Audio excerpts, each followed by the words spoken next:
नमस्कार दोस्तों, हम धीरज सर आज फिर हाजिर हैं आपके सामने संज्ञा पर। हिंदी वर्णमाला में हिंदी के संज्ञा पर आज एक नया वीडियो लेकर आए हैं।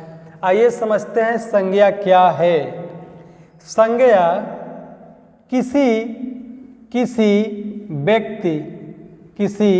व्यक्ति कामा वस्तु स्थान पदार्थ ठीक भाव इत्यादि के नाम को हम क्या कहते हैं? संज्ञा के नाम से जानते हैं। गुण दोष दशा धर्म आदि के आधार पर जो विभेद किया जाता है या जो बांटा जाता है, जितनी भी दुनिया में वस्तुएं देखी जा रही हैं, ये सभी वस्तुएं क्या हैं? घर द्वार मकान सड़क रेल ट्रैक, ये सभी वस्तुएं क्या हैं? एक संज्ञा होती हैं। बात आती है संज्ञा को व्युत्पत्ति के आधार पर संज्ञा तीन होते हैं, रूढ़ यौगिक योग ऋण। ठीक, संपूर्ण संज्ञा को दो आधार पर बांटा गया है। एक बांटा गया है संपूर्ण संज्ञा को दो आधारों में बांटा गया है। एक बांटा गया है कि धर्म के आधार पर संज्ञा कितने प्रकार की होती है, तो केवल एक प्रकार होती है। वो कौन सी? भाववाचक संज्ञा। भाववाचक संज्ञा।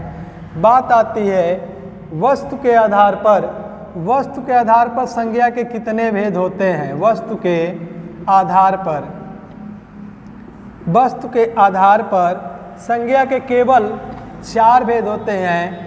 और वो भी कौन कौन से? पूर्णतः संज्ञा के केवल 5 भेद, लेकिन वस्तु के आधार पर 4 और धर्म के आधार पर एक भाववाचक संज्ञा। पहला है व्यक्ति। पहला क्या है? व्यक्तिवाचक संज्ञा। दूसरा क्या है? जातिवाचक संज्ञा। तीसरा क्या है? व्यक्तिवाचक जातिवाचक। फिर क्या आता है? समूहवाचक संज्ञा। समूहवाचक संज्ञा। ठीक, और एक अंतिम है पदार्थवाचक। पदार्थवाचक क्या है? संज्ञा। भाववाचक क्या है? संज्ञा। आइए दोस्तों जानते हैं कि भाववाचक संज्ञा क्या होती है। इसके बारे में हम अध्ययन करते हैं। आइए दोस्तों जानते हैं भाववाचक संज्ञा क्या होती है। कि संज्ञा के जिस रूप से उसके भाव का पता चले, यानी दशा का पता चले, वह क्या है? भाववाचक संज्ञा है। संज्ञा के जिस रूप से इसके भाव का गुण का दशा का, जैसे क्या है? मित्र से मित्रता, क्रोधता, बचपन, जवानी।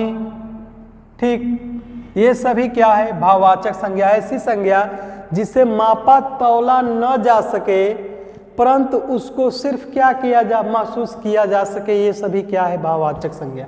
क्या है? आप किसी से जिसे प्रेम कर रहे हैं तो क्या आप कहते हैं क्या कि 2 kg प्रेम करते हैं? क्या आपका 4 किलो में मित्रता है? यानी जिसको नापा तौला नहीं जा सकता, सिर्फ महसूस किया जा सकता, ये क्या है? भाववाचक संज्ञा। व्यक्तिवाचक संज्ञा किसे कहते हैं? जिससे किसी पदार्थ के, वस्तु के या स्थान के नामों के बारे में पता चलता है, उसे व्यक्ति। मानव क्या है? एक जातिवाचक संज्ञा है। लेकिन यही राम श्याम मुकेश सुरेश सरिता राधा कृष्णा नित्या, ये सभी क्या है? व्यक्तिवाचक संज्ञा है। यदि किसी के नाम आ जाए, स्थानों के नाम, तो स्थान क्या है? एक जातिवाचक संज्ञा। लेकिन यही दिल्ली मुंबई चेन्नई, ये क्या है? व्यक्तिवाचक संज्ञा। अब आपको समझ में आने लगी होगी व्यक्तिवाचक और जातिवाचक संख्या में क्या अंतर होता है। कि व्यक्तिवाचक स्वयं का क्या होता है? नाम होता है। जैसे किसी भी व्यक्ति का नाम लिख दिया जाए, राम श्याम मोहन दिनेश मुकेश, ठीक, दिल्ली पटना। ठीक, अच्छा, मंदिर क्या है? एक जातिवाचक है। लेकिन यही पूछ दिया जाए हनुमान जी का मंदिर, श्री कृष्ण जी का मंदिर, ये क्या है? व्यक्तिवाचक संख्या। तो जातिवाचक जिससे पूरे समूह का बोध हो, आप परिभाषा लिख सकते हैं, जिससे पूरे समूह का बोध हो, वो क्या होता है? जातिवाचक। अच्छा, कहा जाए पर्वत क्या है, तो यह जातिवाचक। हिमालय पर्वत क्या है, व्यक्तिवाचक। यानी पर्वतों के नाम, पर्वत, ठीक, नदी, ये सभी क्या है, पुलिस, ये सभी क्या है, जातिवाचक संख्या होती है। ठीक, पर्वत, नदी, ठीक, ये सभी क्या है, जातिवाचक। समूहवाचक संज्ञा, जैसे जो समूह का बोध कराए, ऐसी संज्ञा जिसे पूरे समूह का बोध हो, जिससे कक्षा है, भीड़ है, गुच्छा है, ये सभी क्या है, समूहवाचक संज्ञा। पदार्थ या द्रव्यवाचक संज्ञा किसे कहते हैं, ऐसी संज्ञा जिसे किसी पदार्थ के नापे या तौले जाने का बोध हो, जिसे गेहूं, चावल, दूध, ये सभी क्या है, पदार्थवाचक या द्रव्यवाचक संज्ञा होती हैं। तो इस तरह हम देख सकते हैं कि पूर्णतः संज्ञा के कितने भेद हो गए, 5।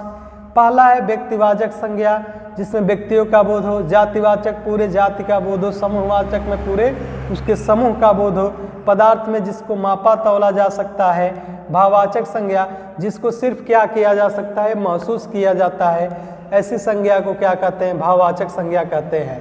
ठीक, इसके बाद मिलते हैं अगले नेक्स्ट वीडियो में। तब तक के लिए जय हिंद दोस्तों।